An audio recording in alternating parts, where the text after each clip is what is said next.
What up peeps, my name is Ivan and today I'm very excited because I get to try out the Tesla Model Y for the first time, Tesla's newest model. So right now I am in the Model Y that I rented from a local company here in the San Diego area that only rents out Teslas, which is really cool. So if you want to check them out, give them a go. But anyways, I've had a Model 3 for about a year, a little bit more than a year, but I really wanted to check out this car because it's Tesla's most important model, because it finally completes Elon Musk's mission of spelling out the word sexy with all his models. No, but seriously, it is Tesla's most important car because it's the car everyone's been waiting for. It's the car that is affordable like the Model 3, but way more practical. Like just being here, I can feel there's way more space, it's way more comfortable. It's a hatchback, so right off the bat, it's gonna be a game changer. And if it wasn't for this whole pandemic thing going on, I'm sure it would have already surpassed all sales expectations. But anyway, I'm here to give it a first test drive, first look, tell you all my thoughts compared to the Model 3, and see what it's like. Let's go. It's actually a lot bigger than the Model 3, a lot bigger than I expected. It's kind of like, it shares the same base, but everything's bigger. The wheels are bigger, the roofline is bigger.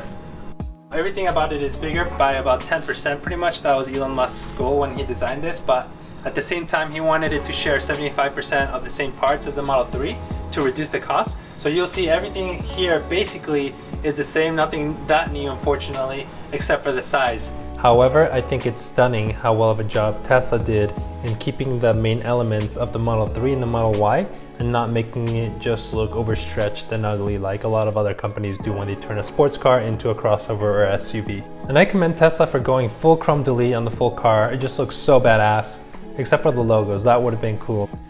Now, a lot of people complain about the panel gaps in these cars because they're earlier models, but I barely noticed the difference with this one. Of course, each one is going to be different, so even though this one might not be that bad, you might get one that is slightly worse, but I think overall they've done a pretty good job.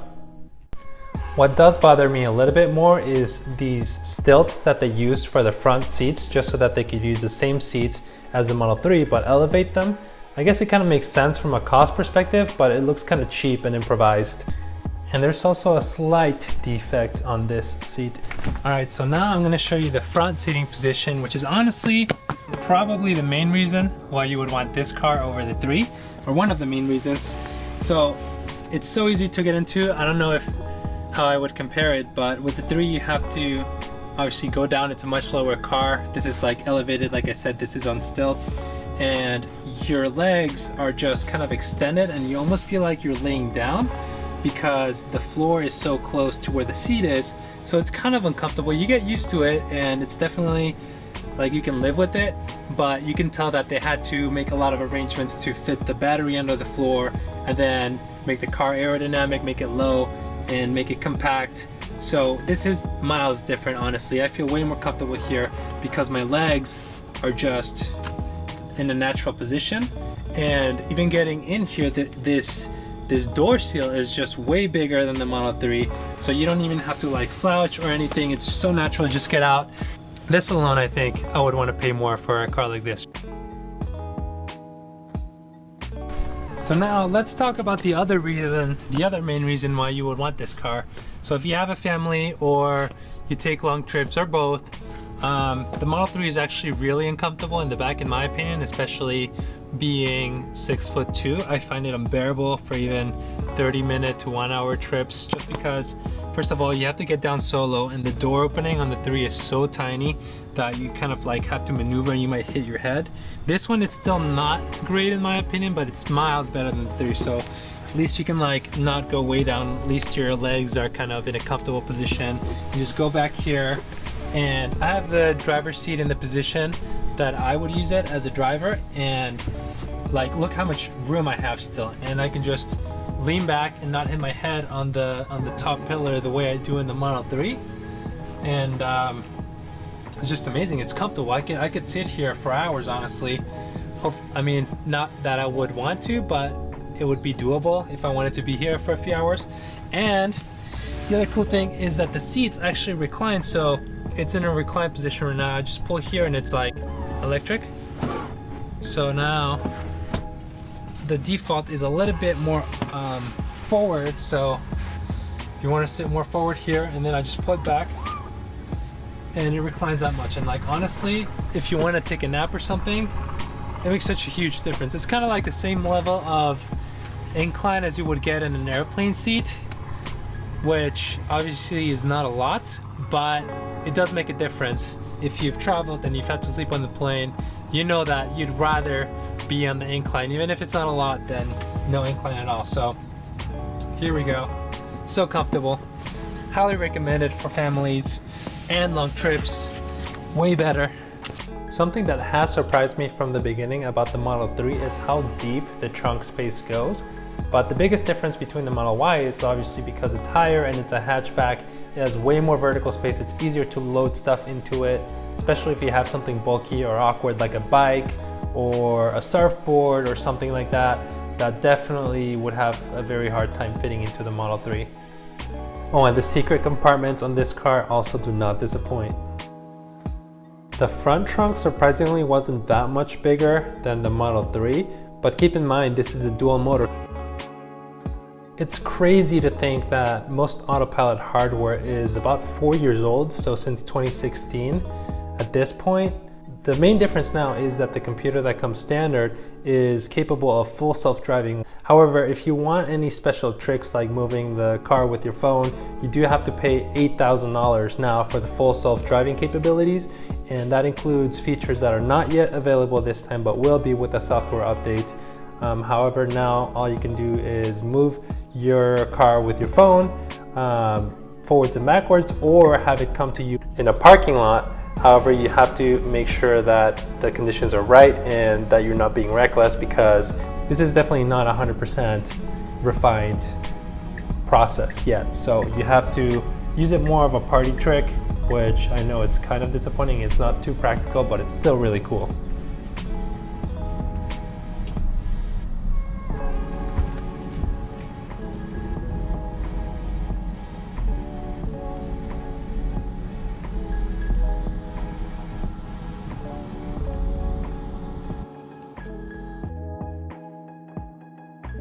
And it now can read stop lights and stop signs, which is extremely cool. So right now, because it's still in the early phases, you have to confirm before you get to a green light if you want to keep going by pushing the drive stalk down like you would to activate Autopilot, or by confirming with the accelerator pedal.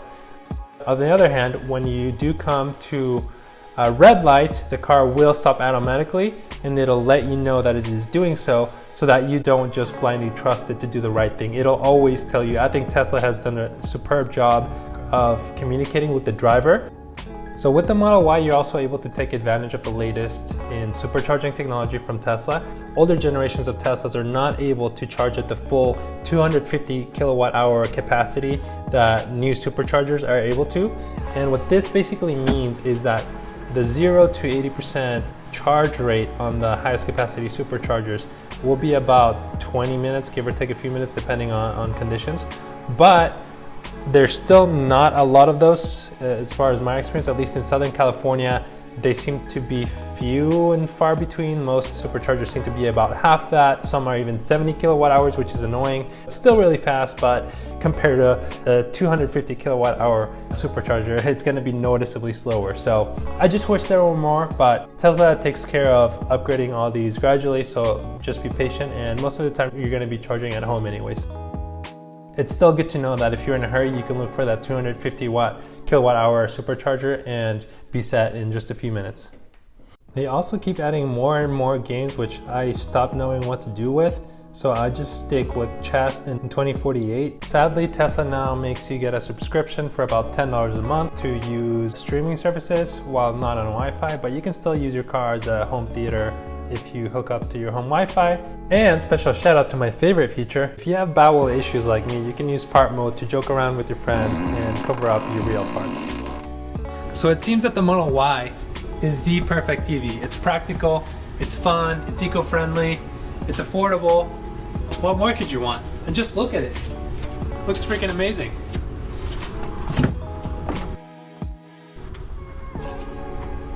So that was my full day with the Model Y. I hope you enjoyed watching it as much as I enjoyed filming it and spending the day with the car.